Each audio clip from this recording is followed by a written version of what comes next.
The other exciting thing that we did was initiated by one of the parents that's on the board, Sean Johnson, and we're going to tag team it, and he's going to tell you this beautiful little girl is his daughter Ellie, and he's going to tell you about the idea he had and how he brought it all the way through to fruition. So, Sean. Good afternoon, everyone. I'm very excited to be here to talk to you guys about the first PWS Research Challenge and to announce the winners of that challenge. First, I want to brag about my daughter Ellie. She's 5 years old. She was diagnosed with PWS when she was 2. She's just, to me, she's just perfect in so many ways. She's smart, she's obviously beautiful, and she just really means the world to me. One of the things she just started doing was she took up dance. And Rachel, my wife, and I, we were a little nervous, getting her involved. It's kind of a little scary. But again, to Alice's point, we never limit Ellie and her abilities. So anyway, so if you know my wife Rachel, she has her phone, her iPhone, and she's videotaping all the girls in their dance class. And there's a peephole, so the kids don't know that Rachel's taping them. And so take that video back, and when I come home, and she shows me the video, and I see these 5 or 6 cute girls dancing pretty good. And then I'm looking at one of the girls, which I think is Ellie. I'm like, oh, she's doing pretty good, She's following, and I'm proud of her. But then I was like, wait, that's not her. So I had to rewatch it again, and then I watched it, and this was Ellie, and she was doing it. The second best dance routine of anyone on the group. Now, there's one girl that's better, but we're gonna take care of it. So she's really, just to Alice's point too, like, Ellie is just an inspiration to me, and she really means the world to me. With that being said, unfortunately, PWS, she does have certain challenges. OCD is an issue for her. She has autistic behaviors. Rigidness is one of the things that often limit her. And that's one of the reasons when I look at her, those I want to try to figure out what's going on inside of her, her body and her brain, and that's what led me first to get involved with FPWR. I'm not a scientist. I'm not a doctor. It'll be obvious that I'm not a scientist when I go for it. But one of the skills that I try to bring to FPWR is my education is in system engineering and kind of how certain pieces work together. And kind of with that mindset, I wanted to obviously get involved with research and see what ways we can improve research.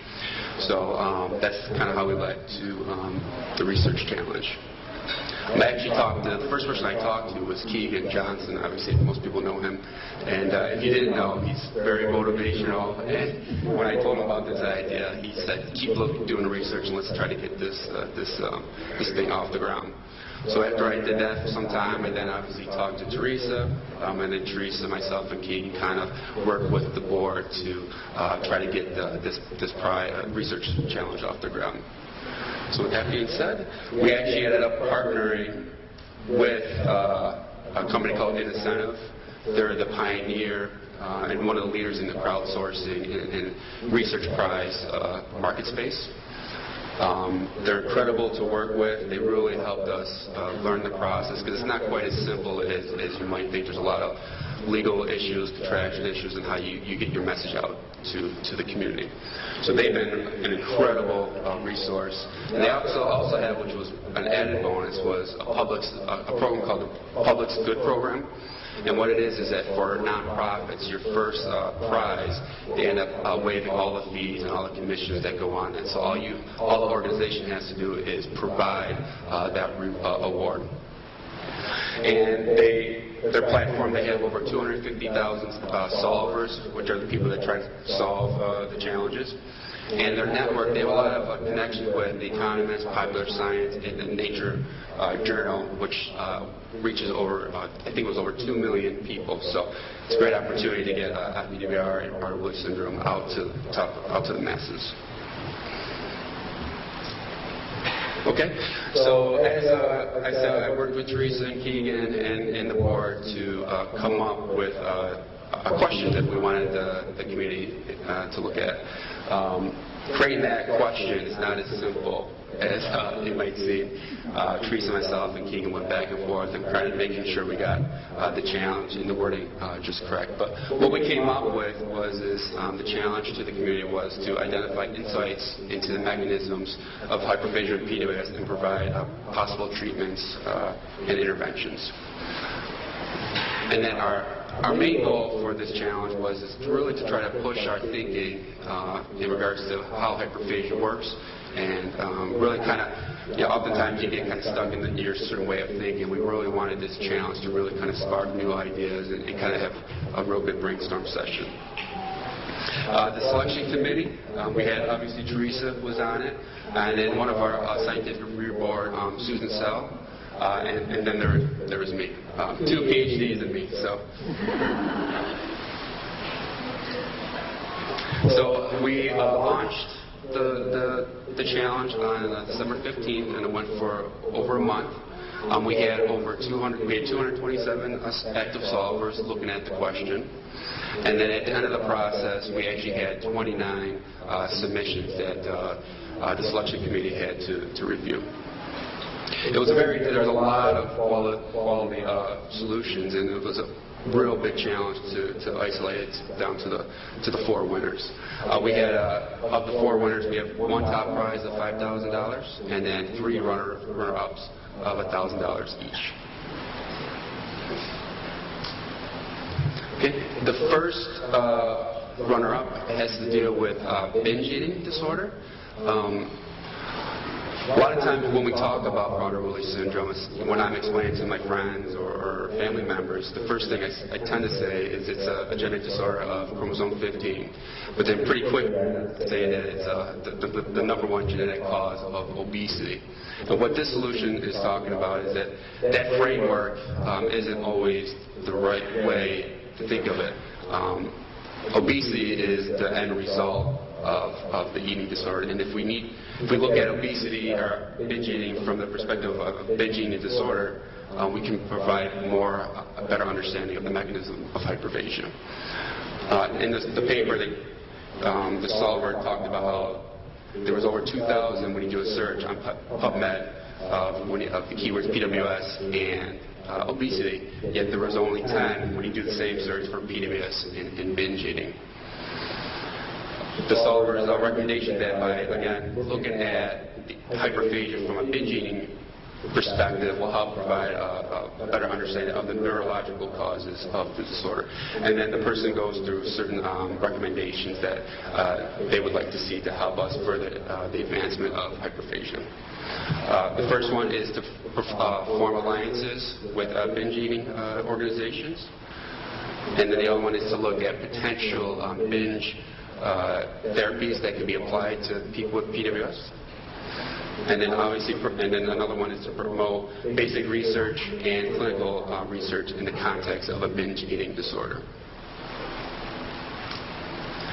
The second runner-up is deep brain stimulation. So if you don't know what deep brain stimulation is, it's a surgical procedure where they put electrical device in the brain, and the job of that pacemaker is to make sure that the brain works properly. And then this solution actually goes into a well-documented case of examples such as Parkinson's disease that have used it, and they recommend that we look into it from a PWS standpoint. To date, when I first read this, I was a little nervous about brain surgery, but today there's been over 75,000 procedures. Okay. And then our final runner-up is what we're calling the dopamine reward pathways. We've heard a lot from the researchers on the reward mechanisms and pathways in PWS.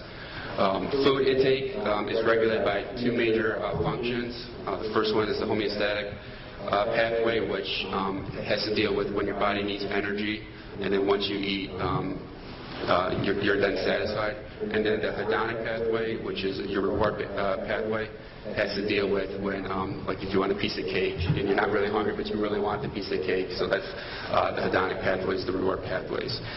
As Doug has been mentioned, that the hedonic pathways are not well characterized in PWS, and this solver recommends that we really need to focus on those mechanisms to get a better understanding of why people with PWS have hyperphagia. Also, as mentioned previously by the researchers, people with PWS have high adrenaline, which another research shows that high adrenaline often stimulates high levels of dopamine. So this solver theorizes that by having high levels of adrenaline, this overstimulates the brain, which then makes the person with PWS desensitized to dopamine, which then causes them to overcompensate and want to eat so that they can get that reward sensation. And then another recommendation from the solver is that we need to really look at the brain in regards to dopamine pathways and using sophisticated MRI studies. And then now to our winner. I'm going to kind of talk a little bit about the system-level approach, and then Teresa is going to come back up and talk a little bit more detail about the genetic stuff. What we're calling this prize is the system biology approach, and I know from my training as an engineer, often we're taught that in order to solve a problem, you need to break it down to its individual pieces, and then you focus on one of those individual pieces, and as you solve those pieces and you keep building on it, then you can solve it at the top level. But what we're finding that is, complex systems, oftentimes just isolating causes you to miss some key pieces of information. So this solver ended up using kind of what we're again calling a system biology approach, where the person looked at a holistic view of all of the PWS gene areas and looking at how they relate to all their different genes. So this solver used, again, sophisticated bioinformatics, which uses software to kind of analyze all the different connections. And he actually came back and had like a list of over 100 or so different new genes to potentially look at, with corresponding 350 drugs to look at that may help to resolve some of those deficiencies. So, your turn.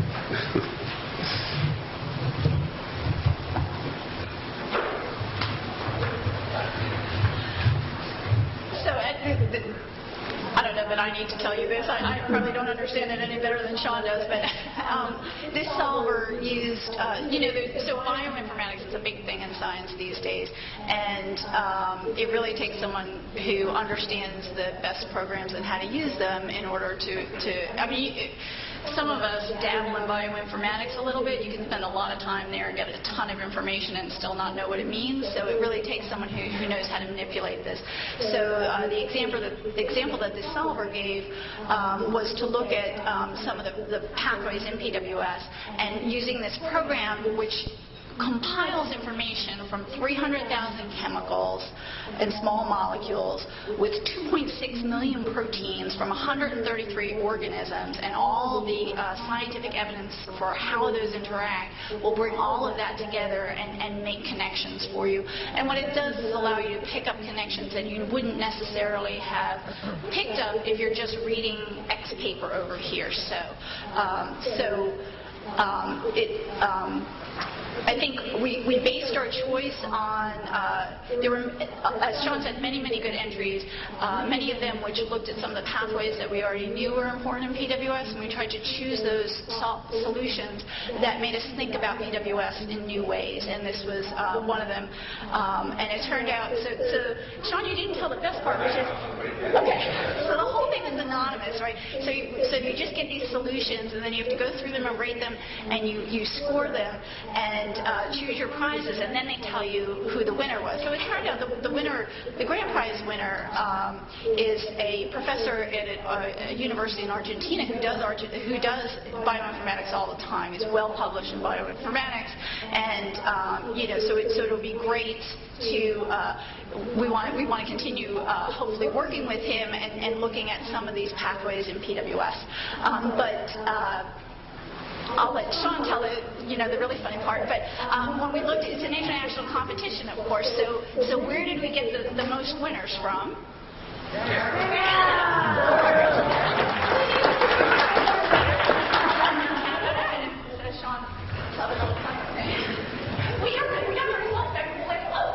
That's crazy. So the binge eating solution was, this person's having a pretty good, I think, weekend. Dr. Rachel Everett, she's the winner of the binge eating solution, the runner-up. And then